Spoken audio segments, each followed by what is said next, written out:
Because Jesus Christ is the only one that claims to be as such.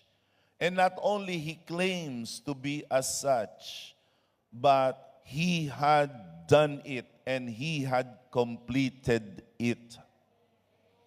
Maraming mga tagapagligtas ang lumitaw sa kasaysayan ng tao, subalit lahat sila ay bigo na daigin. Ang pinaka malupit na kalaban ng tao, walang iba kundi ang kamatayan.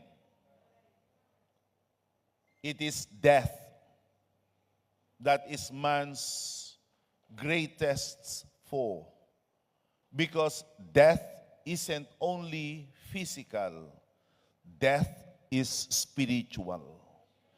Meron niyang kapangyarihan sa espiritu na walang anumang bagay sa sanglibutan, walang anumang hukbo, walang anumang sandatahan ang makadadaig. Sapagkat sa likod ng kamatayan ay si Satanas.